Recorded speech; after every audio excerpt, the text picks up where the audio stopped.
Hello students. तो आज की ये वीडियो रहेगी for the calculation of formal charge on an atom in A molecule और आयन। तो इस वीडियो में हम कैलकुलेट करेंगे किसी भी मॉलिक्यूल और आयन में कोई भी एटम हो उस पर कितना फॉर्मल चार्ज प्रेजेंट होता है। तो सबसे पहले हमें पता होना चाहिए कि ये फॉर्मल चार्ज है क्या। तो फॉर्मल चार्ज किसी भी एटम पर किसी भी मॉलिक्यूल और आयन में वो पॉजिटिव या नेगेटिव चार्ज होगा ऑन दैट एटम। तो उस मॉलिक्यूल या आयन के किसी भी एटम पर कितना पॉजिटिव और नेगेटिव चार्ज प्रेजेंट है, that is the formal charge on that atom in that molecule और आयन। तो जब एटम रहेगा फ्री स्टेट में तो फ्री स्टेट में वो एटम रहेगा neutral. Neutral means no charge on that atom. तो उस एटम पर हमें कोई भी चार्ज नहीं मिलेगा, मीन्स उस पर चार्ज हमें मिलेगा 0। और जब वही एटम कंबाइन करेगा विद अदर एटम्स, तो वही एटम जब कंबाइन करेगा किन्हीं दूसरे एटम्स के साथ टू फॉर्म मॉलिक्यूल और आयन, तो उसी एटम पर या तो पॉजिटिव चार्ज डेवलप हो जाएगा या नेगेटिव चार्ज डेवलप हो जाएगा। और कितना पॉजिटिव और नेगेटिव चार्ज डेवलप होगा उस एटम पर किसी मॉलिक्यूल और आयन में, वही उस एटम का रहेगा फॉर्मल चार्ज। तो फॉर्मल चार्ज एक्चुअल में है क्या? फॉर्मल चार्ज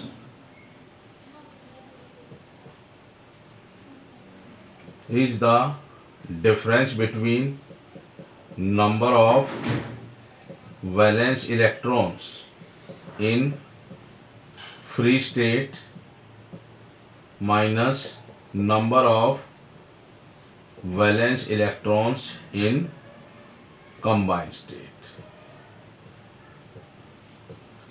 तो किसी भी मॉलिक्यूल और आयन में किसी भी एटम पर फॉर्मल चार्ज क्या रिप्रेजेंट करता है? वो फॉर्मल चार्ज रिप्रेजेंट करेगा difference between the number of electrons in free state on that atom minus number of valence electrons on that atom in combined state. तो कंबाइंड स्टेट में उस atom के valence shell में कितने electrons हैं, और जब वही एटम फ्री स्टेट में रहेगा तो उसके वैलेंस शेल में कितने इलेक्ट्रॉन्स हैं। और जब हम इन्हीं का डिफरेंस लेंगे तो हमें उस एटम पर फॉर्मल चार्ज मिल जाएगा जब वो एटम किसी मॉलिक्यूल और आयन में प्रेजेंट होगा। तो यहाँ मैं कुछ इंपॉर्टेंट पॉइंट्स को डिस्कस करूँगा और उन इंपॉर्टेंट पॉइंट्स के बेस पर ही हम किसी मॉलिक्यूल और आयन में किसी भी एटम पर फॉर्मल चार्ज को कैलकुलेट कर सकते हैं। तो क्या रहेंगे वो इंपॉर्टेंट पॉइंट्स? सबसे पहले हमें उस मॉलिक्यूल और आयन के लिए इलेक्ट्रॉन डॉट स्ट्रक्चर लिखनी होगी।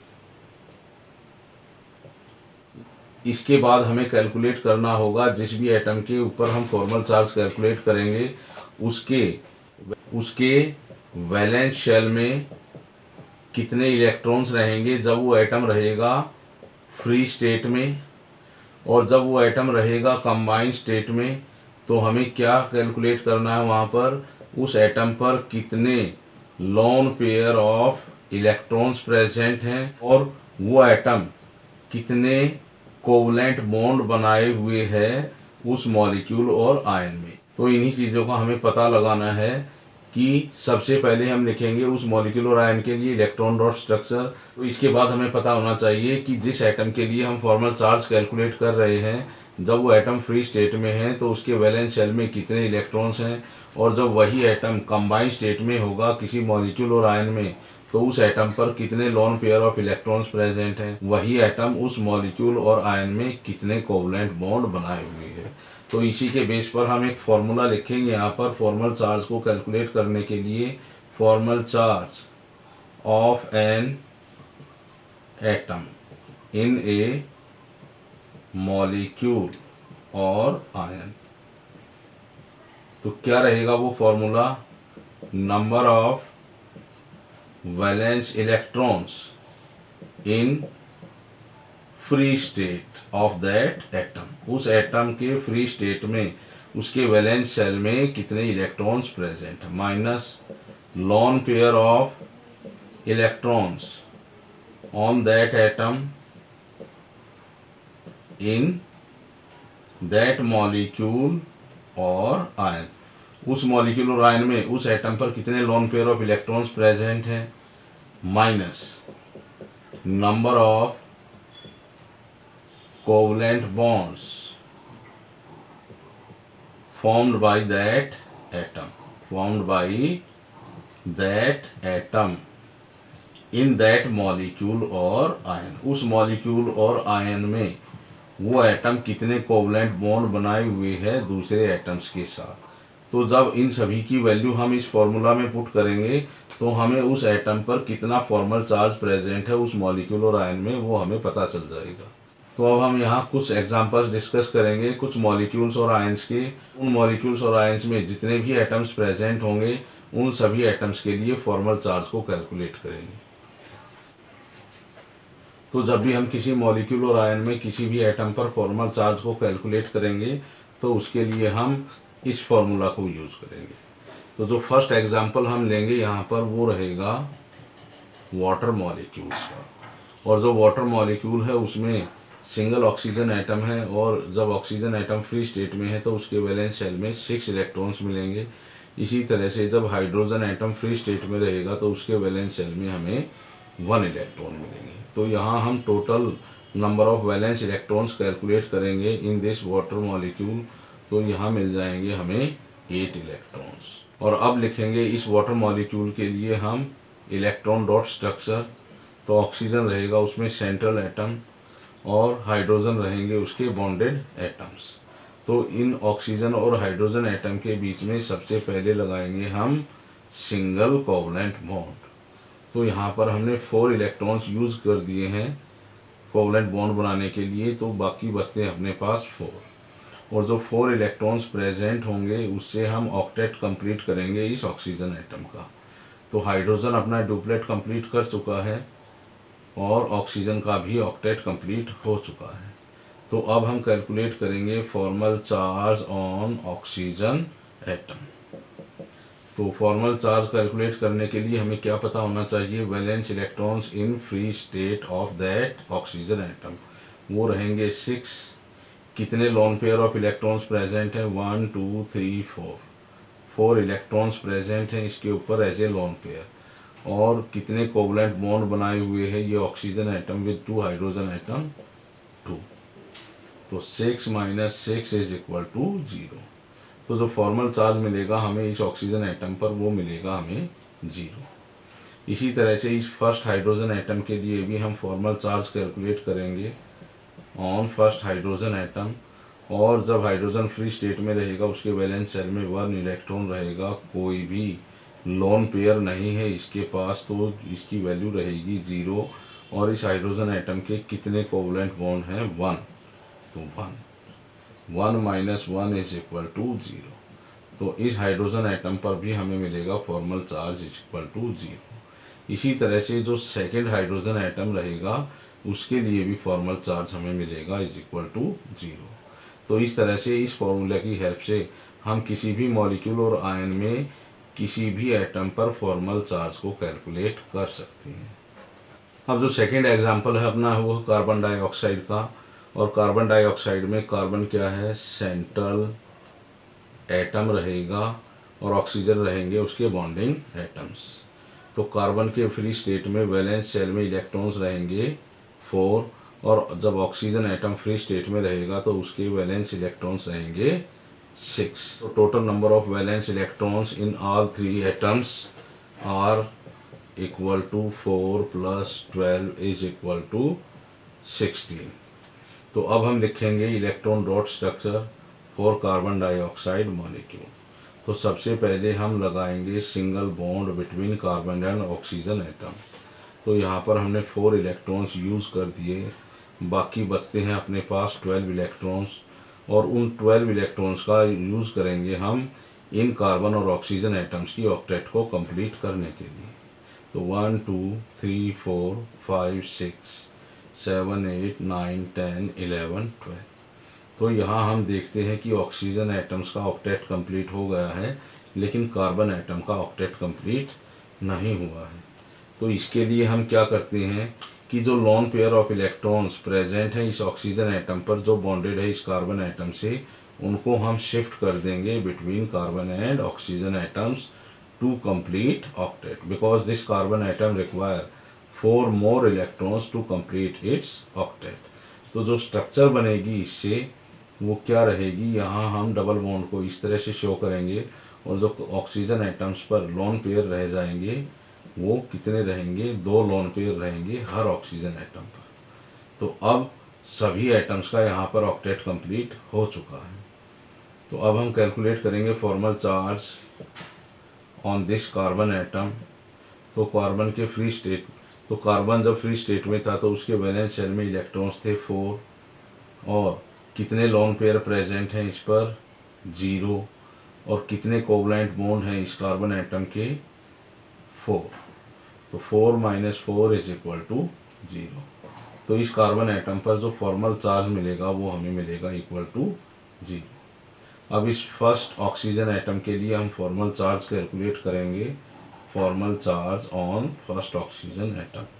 और ऑक्सीजन एटम जब फ्री स्टेट में था तो उसके वैलेंस शेल में इलेक्ट्रॉन्स थे 6, 4 loan pair of electrons present है इस पर, 1 2 3 4, और कितने कोवलेंट बॉन्ड है इस ऑक्सीजन एटम के, 1 2। तो 6 - 6 इज इक्वल टू 0। तो इस फर्स्ट ऑक्सीजन एटम पर जो फॉर्मल चार्ज हमें मिलता है वो रहेगा 0। इसी तरह से जो सेकेंड ऑक्सीजन एटम रहेगा उस पर भी हमें फॉर्मल चार्ज मिलेगा इज इक्वल टू 0। जो थर्ड एग्जाम्पल है अपना वो है कार्बन मोनोऑक्साइड। और धीरे धीरे हम क्या करेंगे, जो एग्जाम्पल्स लेंगे वो फ्रॉम सिंपल टू कॉम्प्लेक्स की तरफ चलेंगे। तो जो इजी मॉलिक्यूल से लेकर हम जो कॉम्प्लेक्स मॉलिक्यूल होंगे उनकी तरफ चलेंगे। तो यहाँ हमने थर्ड एग्जाम्पल लिया है कार्बन मोनोऑक्साइड का। और जब कार्बन फ्री स्टेट में है तो उसके वैलेंस शेल में 4 इलेक्ट्रॉन्स हैं, और जब ये ऑक्सीजन एटम फ्री स्टेट में है तो इसके वैलेंस शेल में इलेक्ट्रॉन्स मिलेंगे हमें 6। तो total number of valence electrons in this molecule is equal to 10। तो अब हम लिखेंगे इसके लिए इलेक्ट्रॉन डॉट स्ट्रक्चर, और इलेक्ट्रॉन डॉट स्ट्रक्चर इस तरह से लिखेंगे, कार्बन ऑक्सीजन, और सबसे पहले हम लगाएंगे इनके बीच में सिंगल बॉन्ड। और सिंगल बॉन्ड के लिए हमने 2 इलेक्ट्रॉन्स यूज़ कर लिए, जो बाकी बचते हैं अपने पास 8 इलेक्ट्रॉन्स है, और इन्हीं का हम यूज़ करेंगे कार्बन और ऑक्सीजन की ऑक्टेट को कंप्लीट करने के लिए। तो ऑक्सीजन 1 2 3 4 5 6 7 8। तो इस तरह से अगर हम चेक करें इनकी ऑक्टेट को, तो ना तो ऑक्सीजन का ऑक्टेट कंप्लीट हुआ है ना ही कार्बन का।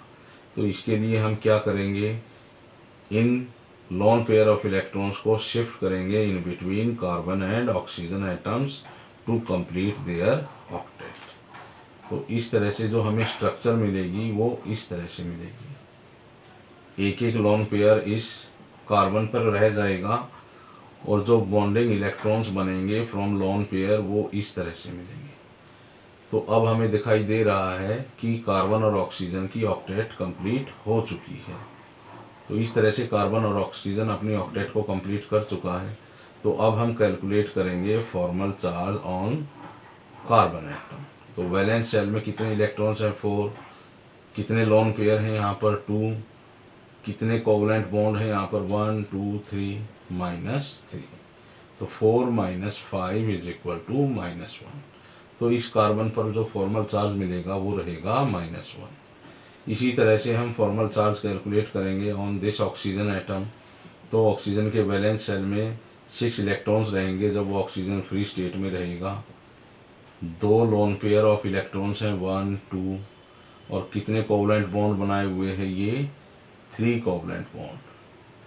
तो 6 - 5 इज इक्वल टू +1, और इस ऑक्सीजन एटम पर मिलेगा हमें फॉर्मल चार्ज +1। तो यहाँ एक इम्पोर्टेंट पॉइंट रहेगा, जब भी हम किसी मॉलिक्यूल और आयन में फॉर्मल चार्ज कैलकुलेट करेंगे तो जो भी कोई न्यूट्रल मॉलिक्यूल होगा, जब उन मॉलिक्यूल्स के फॉर्मल चार्जेस को हम कैलकुलेट करेंगे और ऐड करेंगे तो उन न्यूट्रल मॉलिक्यूल्स के लिए जो टोटल चार्ज मिलेगा on all atoms that must be equal to zero, तो वो हमें हमेशा जीरो मिलेगा क्योंकि वो मॉलिक्यूल क्या है, न्यूट्रल है। जो नेक्स्ट एग्जांपल है अपना वो है सल्फर ट्राईऑक्साइड मॉलिक्यूल। और जब सल्फर एटम फ्री स्टेट में रहेगा उसके वैलेंस शेल में हमें मिलेंगे 6 इलेक्ट्रॉन्स, और इसी तरह से जब ऑक्सीजन एटम फ्री स्टेट में रहेगा उसके वैलेंस शेल में भी मिलेंगे हमें 6 electrons, because sulphur and oxygen both elements belong to same group. और जो total number of oxygen atoms हैं इसमें कितने हैं, वो 3 हैं। तो total number of valence electrons in SO3 molecule are 6 + 18 is equal to 24। और इन्हीं 24 इलेक्ट्रॉन्स का हम यूज़ करेंगे इस SO3 की इलेक्ट्रॉन डॉट स्ट्रक्चर को बनाने के लिए। तो सबसे पहले हम लिखेंगे सल्फर एटम को बीच में, because sulphur is the central atom in SO3 molecule, और 3 ऑक्सीजन एटम्स को इस सल्फर एटम के अराउंड हम लिखते हैं। तो अब हम यूज़ करेंगे सिंगल बॉन्ड्स बनाने के लिए इलेक्ट्रॉन पेयर। तो यहाँ सबसे पहले हम बनाएंगे इस सल्फर और ऑक्सीजन एटम्स के बीच में सिंगल बॉन्ड। तो हमने यहाँ पर 6 इलेक्ट्रॉन्स यूज़ कर दिए हैं, तो हमारे पास बचते हैं टोटल 18 इलेक्ट्रॉन्स, और इन्हीं 18 इलेक्ट्रॉन्स का हम यूज़ करेंगे to complete the octet of sulphur and oxygen atoms. तो इसके लिए इन इलेक्ट्रॉन्स का यूज़ करेंगे to show lone pair of electrons. 6, 8, 10, 12, 14, 16, 18। तो अब हम देख सकते हैं कि इसमें ऑक्सीजन एटम्स के तो ऑक्टेट कंप्लीट हो चुके हैं, लेकिन जो सल्फर एटम है उसका ऑक्टेट कंप्लीट नहीं हुआ है, क्योंकि सल्फर एटम के अराउंड अभी हमें 6 इलेक्ट्रॉन्स ही दिखाई दे रहे हैं। अब हम सल्फर एटम की ऑक्टेट को कंप्लीट करेंगे, और इसके लिए हम यूज़ करेंगे loan pair of electrons on oxygen atoms को। तो किसी भी ऑक्सीजन एटम से हम एक लोन पेयर उठा लेते हैं और उनको शिफ्ट कर देंगे between sulphur and oxygen atom. इस तरह से जो हमें नई स्ट्रक्चर मिलेगी इस SO3 मॉलिक्यूल के लिए, उसके लिए हम इस तरह से यहाँ पर 2 इलेक्ट्रॉन को हम शो कर देंगे to complete the octet of sulphur and oxygen atoms. तो यहाँ पर इलेक्ट्रॉन शिफ्ट करने से इस ऑक्सीजन एटम का भी ऑक्टेट कंप्लीट रहेगा और इस सल्फर का ऑक्टेट कंप्लीट हो जाएगा।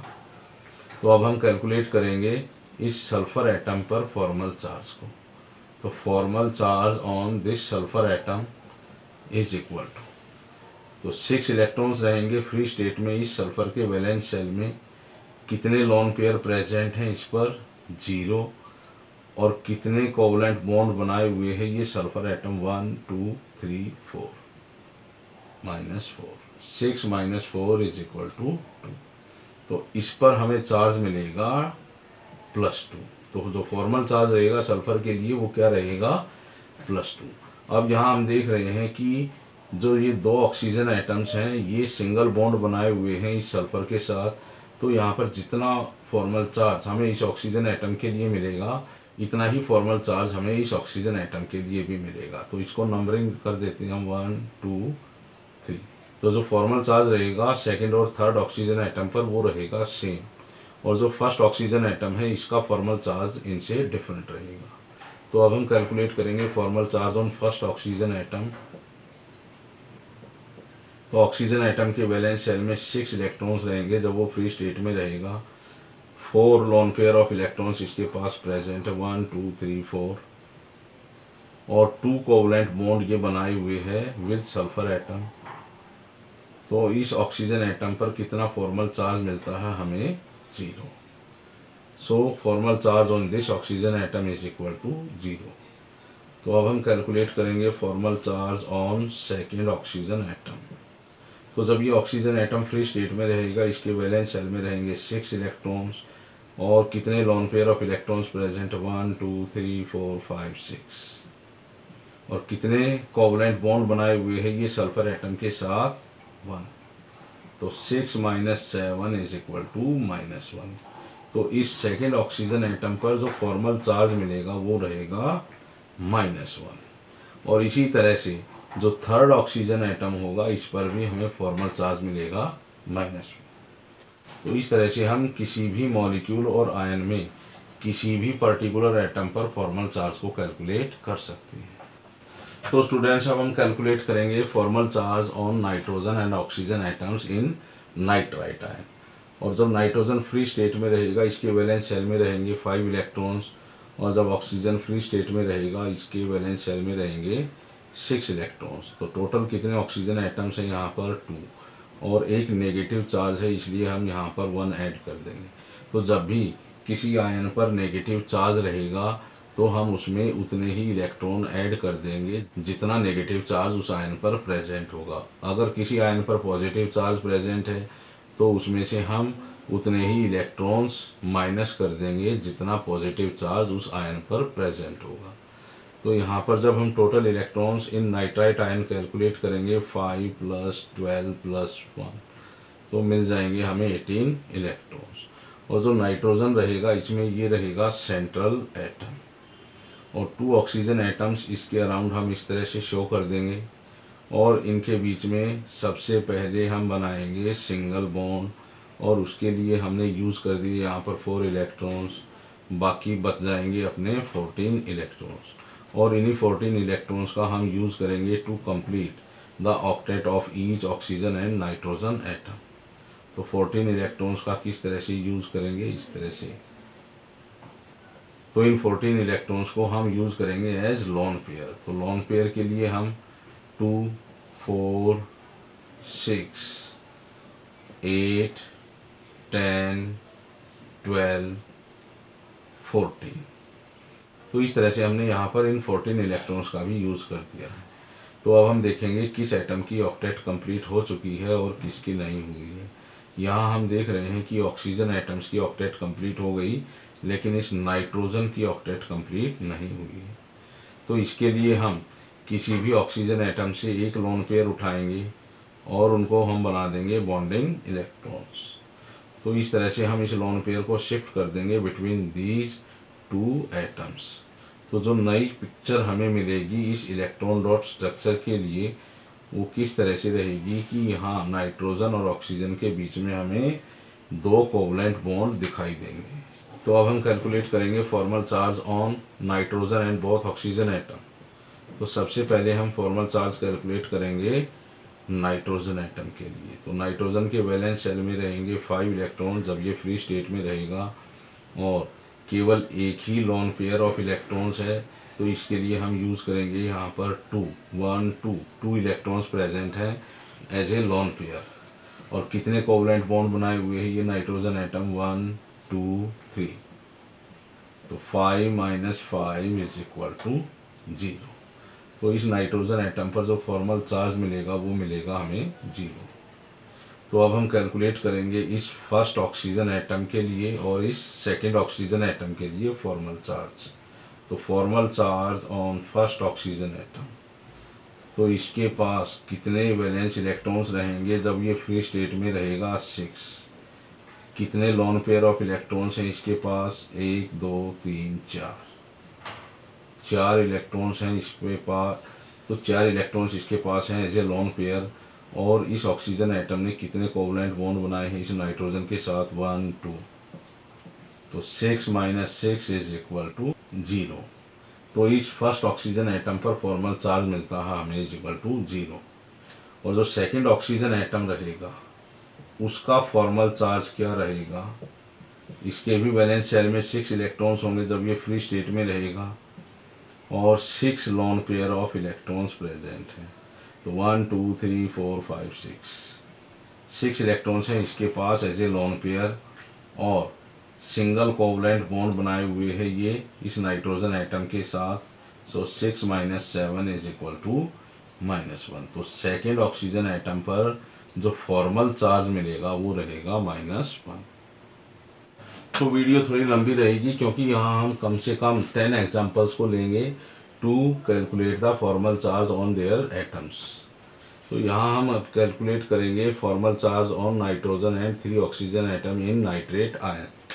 तो जो नाइट्रेट आयन है इसमें नाइट्रोजन रहेगा सेंट्रल एटम, और जब नाइट्रोजन फ्री स्टेट में होगा तो इसके वैलेंस शेल में हमें मिलेंगे 5 इलेक्ट्रॉन्स, और ऑक्सीजन के वैलेंस शेल में मिलेंगे 6 इलेक्ट्रॉन्स जब ये फ्री स्टेट में रहेगा।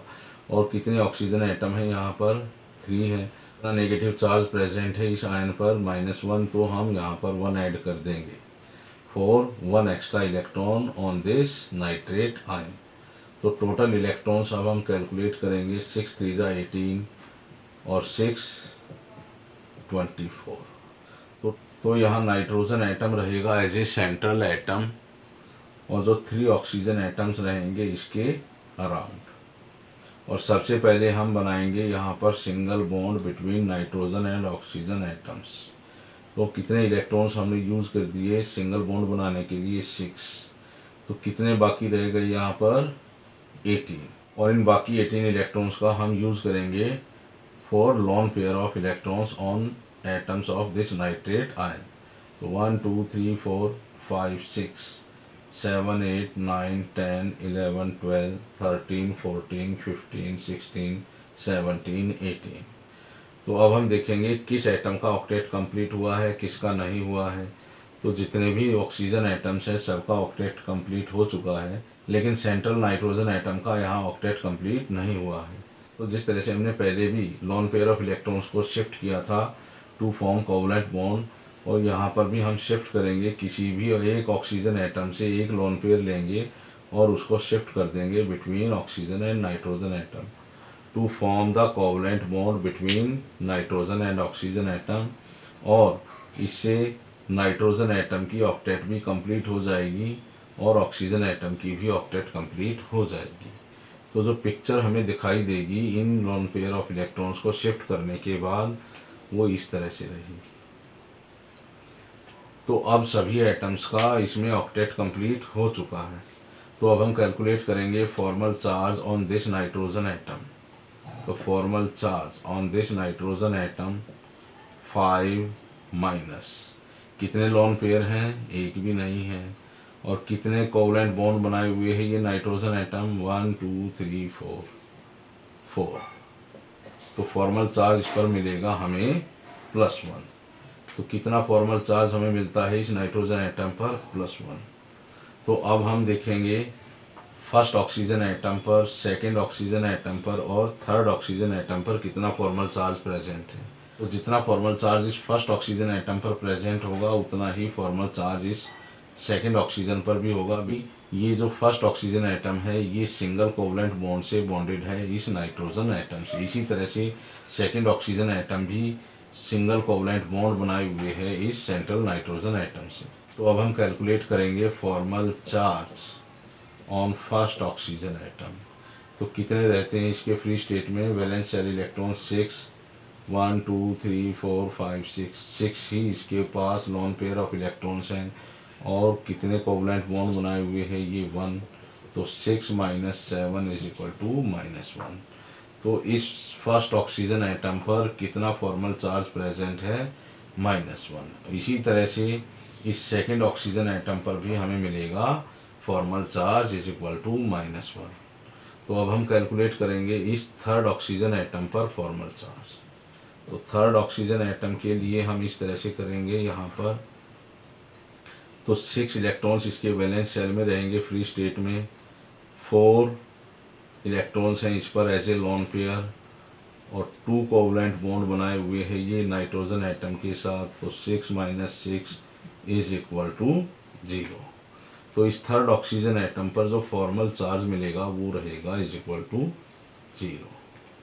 तो यहाँ पर हमने हर एटम के लिए फॉर्मल चार्ज कैलकुलेट कर लिया है। अब हम इस पूरे मॉलिक्यूल या आयन पर देखेंगे कितना टोटल चार्ज प्रेजेंट रहेगा। तो -1 + 1 - 1। तो टोटल चार्ज हमें मिलेगा इस पूरे स्पीशीज पर -1। इसीलिए इस नाइट्रेट आयन पर -1 चार्ज प्रेजेंट होता है। तो जो नेक्स्ट एग्जांपल है वो है कार्बोनेट आयन का, और इस कार्बोनेट आयन में जो कार्बन एटम है वही रहेगा इसमें सेंट्रल एटम। तो कार्बन एटम के फ्री स्टेट में कितने इलेक्ट्रॉन्स रहेंगे, उसके वैलेंस शेल में 4, और ऑक्सीजन एटम के फ्री स्टेट में उसके वैलेंस शेल में रहेंगे 6 इलेक्ट्रॉन्स। और टोटल कितने ऑक्सीजन एटम है यहाँ पर 3। और टोटल कितना नेगेटिव चार्ज प्रेजेंट है यहाँ पर -2, तो इसलिए +2 हम ऐड कर देंगे। तो 4 + 18 + 2 तो टोटल इलेक्ट्रॉन्स मिलेंगे इस कार्बोनेट आयन में हमें 24। तो अब लिखेंगे इसके लिए हम इलेक्ट्रॉन डॉट स्ट्रक्चर। तो इस तरह से लिखेंगे, हम कार्बन को लिखेंगे सेंट्रल एटम और 3 ऑक्सीजन एटम्स इसके अराउंड हम लगा देंगे। और सबसे पहले हम सिंगल कोवलेंट बॉन्ड बनाएंगे। तो सिंगल कोवलेंट बॉन्ड बनाने के लिए हमने 6 इलेक्ट्रॉन्स यूज़ कर दिए हैं, तो टोटल रह जाएंगे इसके पास 18 इलेक्ट्रॉन्स, और उन्हीं का हम यूज़ करेंगे एज ए लोन पेयर। 6, 7, 8, 9, 10, 11, 12, 13, 14, 15, 16, 17, 18। तो यहाँ पर सभी ऑक्सीजन एटम्स का ऑक्टेट कंप्लीट हो चुका है, लेकिन इस कार्बन एटम का ऑक्टेट कंप्लीट नहीं हुआ है। तो यहाँ पर भी हम लोन पेयर ऑफ इलेक्ट्रॉन्स को शिफ्ट करेंगे। किसी भी एक ऑक्सीजन एटम से हम यहाँ पर लोन पेयर ऑफ इलेक्ट्रॉन्स को शिफ्ट कर देंगे। तो जो कार्बन और ऑक्सीजन के बीच में यहाँ पर बन जाएगा डबल कोवलेंट बॉन्ड, और जो पिक्चर बनेगी डबल कोवलेंट बॉन्ड के साथ वो इस तरह से रहेगी। तो अब हम कैलकुलेट करेंगे formal charge on each atom of this carbonate ion. तो यहाँ हम सबसे पहले कैलकुलेट करेंगे इस कार्बन एटम के लिए। तो कार्बन एटम के फॉर्मल चार्ज को कैलकुलेट करने के लिए 4 रहेंगे उसके वैलेंस शेल में जब वो फ्री स्टेट में रहेगा, एक भी लोन पेयर नहीं है, और 4 कोवलेंट बॉन्ड्स हैं इस कार्बन एटम के। तो जो टोटल चार्ज हमें मिलेगा इस कार्बन एटम पर फॉर्मल चार्ज वो रहेगा इज इक्वल टू 0। और ये फर्स्ट ऑक्सीजन एटम है, ये सेकेंड ऑक्सीजन एटम है, ये थर्ड ऑक्सीजन एटम है। तो यहाँ पर देखने से हमें पता चलता है कि जो फर्स्ट और थर्ड ऑक्सीजन एटम है वो कार्बन एटम से सिंगल बॉन्ड बनाए हुए हैं, और हर ऑक्सीजन एटम पर 6 loan pair of electrons present हैं। तो जितना फॉर्मल चार्ज इस फर्स्ट पर मिलेगा उतना ही फॉर्मल चार्ज हमें इस थर्ड ऑक्सीजन एटम पर भी मिलेगा। तो सबसे पहले हम कैलकुलेट करेंगे formal charge on first oxygen atom. तो 6 रहेंगे इसके फ्री स्टेट में वैलेंस इलेक्ट्रॉन्स, और 6 ही लोन पेयर ऑफ इलेक्ट्रॉन्स इसके पास प्रेजेंट हैं, और एक कोवलेंट बॉन्ड बनाए हुए हैं ये इस कार्बन एटम के साथ। तो 6 - 7 इज इक्वल टू -1।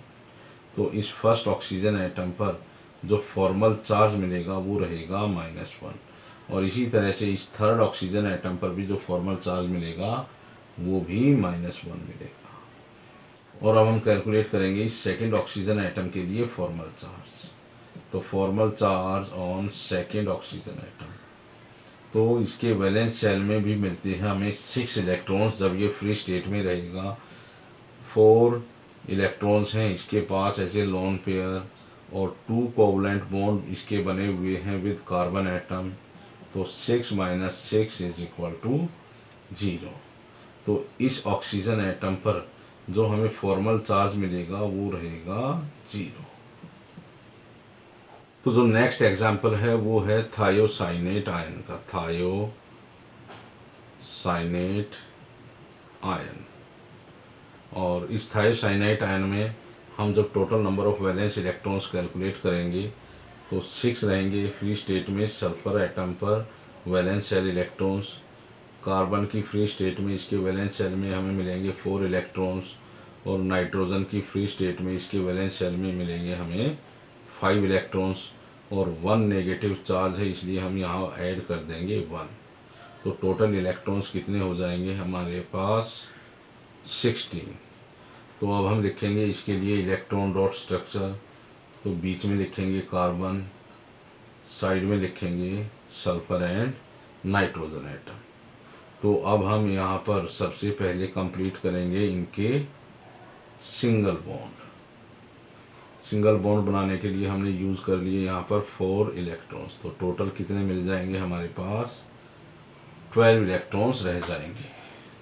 तो अब हम इन 12 इलेक्ट्रॉन्स का यूज़ करेंगे टू शो लोन पेयर 6, 7, 8, 9, 10, 11, 12। तो अब हम देखेंगे कि क्या सभी एटम्स का यहाँ पर ऑक्टेट कंप्लीट हो चुका है। तो हम देख सकते हैं कि यहाँ पर जो कार्बन एटम है उसका ऑक्टेट कंप्लीट नहीं हुआ है, बल्कि नाइट्रोजन और सल्फर का ऑक्टेट कंप्लीट हो चुका है। तो इस कार्बन एटम के ऑक्टेट को कंप्लीट करने के लिए अभी हमें चाहिए 4 इलेक्ट्रॉन्स। तो 4 इलेक्ट्रॉन्स हम यहाँ से शिफ्ट करेंगे। 1 इलेक्ट्रॉन पेयर आएगा from sulfur atom and 1 electron pair from this nitrogen atom। तो जो नई स्ट्रक्चर हमें मिलेगी after shifting the lone pair of electrons to form covalent bond, तो इस तरह से मिलेगी। तो अब हम देखेंगे कि क्या सभी एटम्स का ऑक्टेट कंप्लीट हो चुका है। तो यहाँ सल्फर का भी ऑक्टेट कंप्लीट हो गया, कार्बन का भी ऑक्टेट कंप्लीट हो गया और नाइट्रोजन का भी ऑक्टेट कंप्लीट हो गया। तो अब हम कैलकुलेट करेंगे formal charge on this carbon atom, sulphur atom and nitrogen atom. तो सबसे पहले हम कैलकुलेट करेंगे formal charge on this sulphur atom. तो formal charge on this sulphur atom, तो सल्फर के फ्री स्टेट में रहेंगे 6, 1 2 3 4 इलेक्ट्रॉन्स हैं इसके लोन पेयर और डबल कोवलेंट बॉन्ड बनाए हुए हैं ये इस कार्बन एटम के साथ। तो 6 - 6 इज इक्वल टू 0। तो इस सल्फर एटम के लिए फॉर्मल चार्ज रहेगा इज इक्वल टू 0। अब हम कैलकुलेट करेंगे इस कार्बन एटम के लिए फॉर्मल चार्ज। तो कार्बन के वैलेंस शेल में 4 इलेक्ट्रॉन्स मिलेंगे जब ये फ्री स्टेट में रहेगा, एक भी लोन पेयर नहीं है इसके पास, तो हम यहाँ पर 0 यूज़ करेंगे। और कितने कोवलेंट बॉन्ड बनाए हुए हैं ये कार्बन एटम इस आयन में, 1 2 3 4 4 - 4 इज इक्वल टू 0। तो इस कार्बन एटम पर जो फॉर्मल चार्ज मिलेगा वो रहेगा इज इक्वल टू 0। अब हम कैलकुलेट करेंगे इस नाइट्रोजन एटम के लिए फॉर्मल चार्ज। तो formal charge on nitrogen atom, तो जो नाइट्रोजन एटम फ्री स्टेट में रहेगा उसके वैलेंस शेल में मिलेंगे 5 इलेक्ट्रॉन्स और कितने लोन पेयर हैं इसके पास, 1 2 3 4 और कितने कोवलेंट बॉन्ड बनाए हुए हैं ये नाइट्रोजन एटम इस कार्बन एटम के साथ, 2। तो 5 - 6 इज इक्वल टू -1। तो इस नाइट्रोजन एटम पर मिलेगा हमें फॉर्मल चार्ज -1। तो इसीलिए इस थायोसाइनेट आयन पर -1 चार्ज प्रेजेंट होगा और यही -1 चार्ज किस पर प्रेजेंट होगा, इस नाइट्रोजन एटम पर। जो नेक्स्ट एग्जांपल है अपना वो है साइनाइड आयन का। और इस साइनाइड आयन में जो कार्बन एटम प्रेजेंट है और इस कार्बन एटम के फ्री स्टेट में हमें मिलेंगे 4 electrons in their valence shell और इस नाइट्रोजन एटम के फ्री स्टेट में हमें इसके वैलेंस शेल में मिलेंगे 5 इलेक्ट्रॉन्स। तो जब हम total number of electrons calculate करेंगे इस साइनाइड आयन के लिए 4 + 5 + 1, तो यहाँ पर हमने 1 को ऐड किया है due to presence of -1 charge on this cyanide ion. तो टोटल इलेक्ट्रॉन्स हो जाएंगे इस साइनाइड आयन में 10। तो अब हम लिखेंगे इसके लिए इलेक्ट्रॉन डॉट स्ट्रक्चर। तो कार्बन और नाइट्रोजन इस तरह से लिख देंगे। सबसे पहले हम यहाँ यूज़ करेंगे 2 electrons to form a bond between carbon and nitrogen. तो 8 इलेक्ट्रॉन्स हमारे पास रह जाते हैं और इन 8 इलेक्ट्रॉन्स का हम यूज़ करेंगे फॉर लोन पेयर। तो इस तरह से हम यूज़ कर देंगे इसमें एज ए लोन पेयर। तो यहाँ पर हम देखते हैं कि ना तो नाइट्रोजन का ऑक्टेट कंप्लीट हुआ है ना ही कार्बन का। अगर हम इस लोन पेयर ऑफ इलेक्ट्रॉन्स को इस नाइट्रोजन एटम के साथ लगा देंगे तो यहाँ नाइट्रोजन एटम का तो ऑक्टेट कंप्लीट हो गया लेकिन इस कार्बन एटम का ऑक्टेट कंप्लीट नहीं हुआ है। तो इसके लिए अब हम इन लोन पेयर ऑफ इलेक्ट्रॉन्स को शिफ्ट करेंगे between carbon and nitrogen atom. तो कितने लोन पेयर ऑफ इलेक्ट्रॉन्स को शिफ्ट करेंगे, हम उतने लोन पेयर ऑफ इलेक्ट्रॉन्स को शिफ्ट करेंगे जिससे इस कार्बन एटम का ऑक्टेट कंप्लीट हो जाए। तो अगर हम इस नाइट्रोजन एटम के 2 लोन पेयर ऑफ इलेक्ट्रॉन्स को यहाँ पर शिफ्ट कर देंगे तो उसके बाद अगर हम इस पिक्चर को देखेंगे तो किस तरह से हमें वहाँ पर इलेक्ट्रॉन पेयर दिखाई देंगे between carbon and nitrogen atom. तो यहाँ पर हम देख सकते हैं कार्बन और नाइट्रोजन का ऑक्टेट कंप्लीट हो चुका है। तो अब हम कैलकुलेट करेंगे formal charge on this carbon and nitrogen atom. तो सबसे पहले हम कैलकुलेट करेंगे formal charge on this carbon atom. तो कार्बन के वैलेंस शेल में होंगे 4 इलेक्ट्रॉन जब ये फ्री स्टेट में रहेगा, 2 इलेक्ट्रॉन्स ऐसे लोन पेयर हैं और 3 कोवलेंट बॉन्ड ये कार्बन एटम बनाए हुए हैं विद नाइट्रोजन एटम। तो 4 - 5 इज इक्वल टू -1। तो इस कार्बन एटम पर जो फॉर्मल चार्ज मिलेगा वो -1 मिलेगा। तो यहाँ पर हम कह सकते हैं कि इस नाइट्रोजन एटम पर जो फॉर्मल चार्ज मिलेगा हमें वो इज इक्वल टू 0 मिलेगा, क्योंकि इस साइनाइड आयन पर जो टोटल चार्ज प्रेजेंट है वो -1 है और वो -1 चार्ज प्रेजेंट है इस कार्बन एटम पर। तो अब हम कैलकुलेट करेंगे formal charge on nitrogen atom.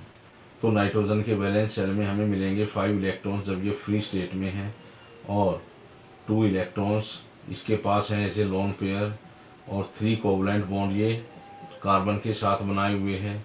तो 5 - 5 = 0। तो इस नाइट्रोजन एटम पर जो फॉर्मल चार्ज रहेगा वो रहेगा =0।